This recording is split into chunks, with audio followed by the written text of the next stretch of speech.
오늘 하루 당신의 마음은 어디에 머물러 있었나요? 혹시 누군가의 말 한마디에 갇혀 좁은 감옥 속을 헤매지는 않으셨나요?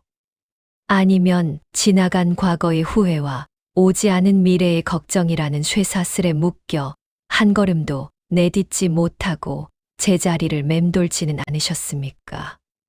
우리는 평생을 사회라는 거대한 기계의 부품으로, 가족이라는 무게를 짊어진 가장으로, 책임이라는 이름의 굴레를 쓴 채 숨 가쁘게 달려왔습니다. 그렇게 살다 보니 정작 나라는 존재가 얼마나 넓고 거대한 바다인지, 얼마나 높은 하늘을 날 수 있는 날개를 가졌는지 잊어버리고 말았습니다. 오늘 밤 저 멀리 구만리 상공에서 세상을 내려다보며 호탕하게 웃고 있는 한 현자를 만나보려 합니다. 바로 장자입니다. 그는 우리에게 소유유, 즉 어떤 것에도 얽매이지 않고 자유롭게 논의는 삶의 즐거움을 이야기합니다. 장자는 말합니다. 메추라기가 어찌 대붕의 뜻을 알겠느냐. 작은 숲속에서 파닥거리는 메추라기는 구만리 하늘을 가로지르는 거대한 새의 시야를 이해하지 못합니다. 우리도 마찬가지입니다. 눈앞의 이익, 사소한 갈등, 세속의 평판이라는 작은 숲에 갇혀있는 한 우리는 결코 진정한 자유의 바람을 느낄 수 없습니다. 이제 그만 당신을 가두고 있던 좁은 울타리를 부수고 밖으로 나오십시오. 당신이 믿어왔던 가치들, 당신을 옥죄던 고정관념들을 잠시 내려놓고 대붕의 등에 올라타 보십시오. 저 아래 아득히 멀어지는 세상의 소음들을 뒤로하고 오직 당신의 영혼만이 오롯이 숨 쉬는 광활한 허공으로 함께 떠나보겠습니다. 오늘 이 시간은 당신의 영혼이 다시 한번 날갯짓을 배우는 첫 번째 비행이 될 것입니다. 장자의 첫 번째 가르침은 우리의 시야를 확장하는 것에서 시작합니다. 그는 북쪽 바다에 사는 곤이라는 거대한 물고기 이야기를 들려줍니다. 이 물고기는 그 크기가 몇 천 리나 되는지 알 수 없을 만큼 거대하며 때가 되면 붕이라는 새가 되어 남쪽 바다로 날아갑니다. 이 대붕의 날개는 하늘에 드리운 구름과 같고 한 번 날개를 치면 바닷물을 3천 리나 솟구치게 합니다.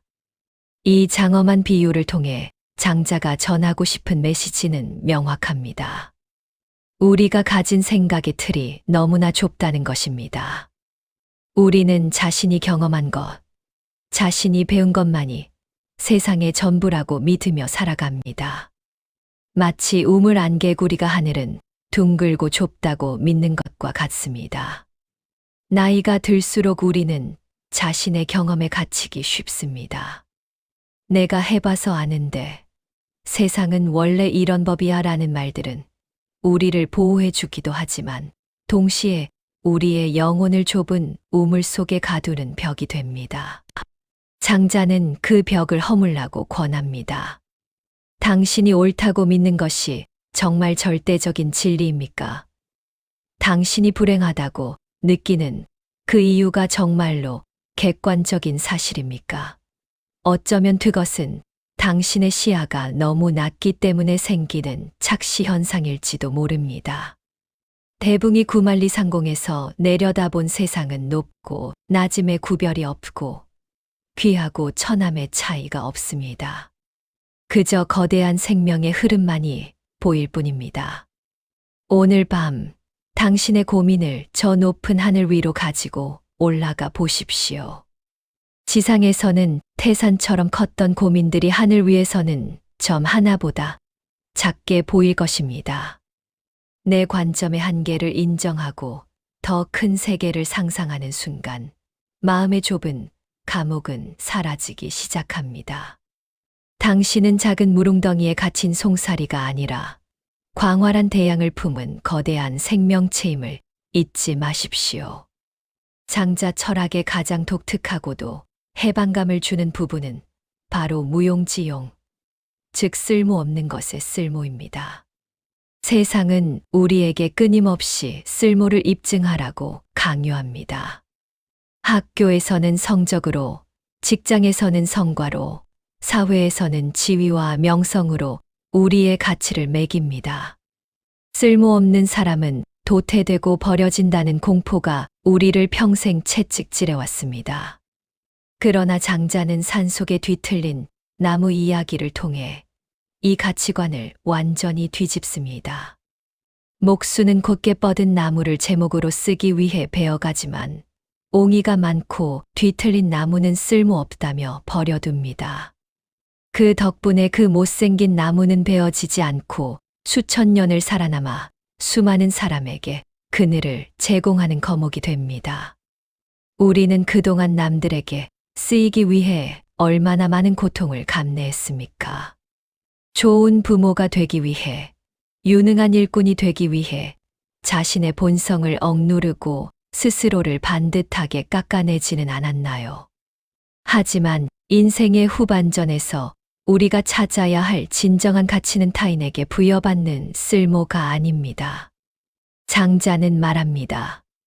쓸모없음을 알 때 비로소 쓸모를 논할 수 있다.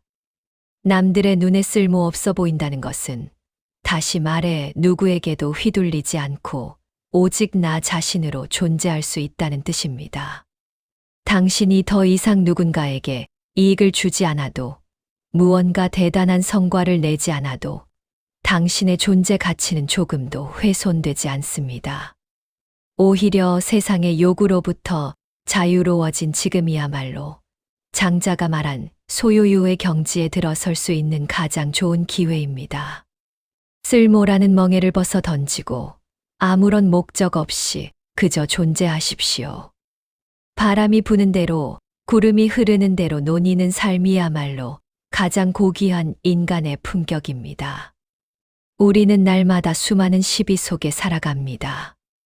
무엇이 옳고 무엇이 그른지, 누가 맞고 누가 틀린지를 따지느라 마음은 잠시도 쉴 틈이 없습니다. 장자는 이러한 이분법적 사고가 우리를 불행하게 만든다고 지적합니다. 그는 재물론에서 세상의 모든 만물은 그 자체로 평등하며 옳고 그름은 관점에 따라 변하는 상대적인 것일 뿐이라고 말합니다. 아침에 3개를 주고 저녁에 4개를 주나, 아침에 4개를 주고 저녁에 3개를 주나 결국 7개로 같음에도 불구하고 눈앞의 차이에 화를 내는 원숭이들의 이야기인 조삼모사는 바로 우리 인간의 어리석음을 꼬집는 것입니다. 당신을 화나게 했던 그 사건을 떠올려 보십시오. 만약 당신이 상대방의 입장이었다면, 혹은 10년 후의 시점에서 그 일을 바라본다면 여전히 그렇게 화가 날까요? 우리가 집착하는 옳고 그름은 사실 찰나의 감정과 편견이 만들어낸 환상일 때가 많습니다. 장자는 망아, 즉 나를 잇는 경지를 이야기합니다. 여기서 나를 잇는다는 것은 나의 고집, 나의 자존심, 내가 가진 좁은 지식을 비워내는 것입니다. 내가 비워지면 세상과 다툴 일이 사라집니다. 빈 배가 강물을 흘러가다 다른 배와 부딪히면 상대방은 화를 내지 않습니다. 배가 비어 있기 때문입니다. 하지만 배에 사람이 타고 있으면 서로 소리를 지르며 싸우게 됩니다. 당신의 마음을 빈 배처럼 만드십시오. 어떤 상황이 닥쳐도, 어떤 사람을 만나도 그저 흘러가게 두십시오. 시비와 분별을 멈추고 자연의 거대한 흐름인 도의 몸을 맡길 때 비로소 마음의 평화가 찾아옵니다. 그것은 외면하는 것이 아니라 더 큰 차원에서 세상을 긍정하는 지혜입니다. 장자가 꿈꿨던 최고의 삶은 소요요입니다. 이것은 장자라는 책의 가장 첫머리에 나오는 글귀이자 그의 철학의 목적지이기도 합니다. 소요란 정처 없이 슬슬 거닐며 노니는 것이고 요란 구속 없이 즐겁게 노는 것입니다. 그런데 이 자유는 단순히 육체적인 한가함을 의미하지 않습니다. 그것은 마음의 근원적인 자유입니다. 장자는 말합니다. 지인은 자아가 없고 신인은 공적이 없으며 성인은 명성이 없다. 진정으로 자유로운 사람은 나라는 상에 집착하지 않고 무언가 이루었다는 공치사에 매달리지 않으며 남들의 칭찬인 명성을 구하지 않는다는 뜻입니다. 우리는 나이가 들어서도 여전히 자식의 성취를 나의 것으로 여기거나 과거의 지위로 현재의 나를 증명하려 애쓰곤 합니다. 하지만 그런 집착들이 남아있는 한 우리는 결코 소유할 수 없습니다. 진정한 자유는 모든 의존으로부터 벗어나는 것입니다. 장자는 바람을 타고 날아다녔다는 열자라는 인물을 예로 들며 비록 바람을 타고 하늘을 날 수는 있었지만 여전히 바람이라는 조건에 의존하고 있었기에 완전한 자유는 아니라고 했습니다. 진정한 자유란 바람이 불면 부는 대로, 불지 않으면 불지 않는 대로 그 어떤 조건에도 구애받지 않는 마음의 상태를 말합니다. 돈이 있으면 있는 대로 풍요를 누리고 없으면 없는 대로 소박함을 즐기는 것. 건강하면 활동적으로 살고 몸이 예전 같지 않으면 고요히 머무는 것. 이처럼 주어진 운명에 저항하지 않고 그 안에서 최선의 유희를 즐기는 것이 바로 소유유입니다. 삶의 무대를 비극으로 만들지 마십시오. 당신은 이 세상이라는 거대한 놀이터에 잠시 놀러 온 손님입니다. 남은 생을 심각한 과업으로 여기지 말고 가장 즐거운 놀이처럼 대하십시오. 그때 비로소 당신은 장자가 말한 그 거대한 새 대붕이 되어 무한한 공간을 유영하게 될 것입니다. 이제 긴 이야기를 마칠 시간입니다. 장자의 이야기가 조금은 황당하게 들리셨을지도 모릅니다. 물고기가 새가 되고 구만리를 날아가는 이야기가 나와는 상관없는 신화처럼 느껴질 수도 있습니다. 하지만 장자가 진정으로 말하고 싶었던 것은 우리 안에 숨겨진 무한한 가능성입니다. 당신은 당신이 생각하는 것보다 훨씬 크고 귀한 존재입니다. 사회가 붙여놓은 이름표, 스스로가 씌워놓은 한계라는 딱지를 이제는 떼어버려도 좋습니다. 오늘 밤 침대에 누워 잠을 청하실 때 당신의 몸이 점점 가벼워져 방 안을 떠오르고 지붕을 넘어 구름 위로 올라가는 상상을 해보십시오. 저 아래 펼쳐진 세상은 아름답지만 아주 작습니다. 당신의 고민도, 아픔도, 미련도 그 작은 점 속에 다 두고 오십시오.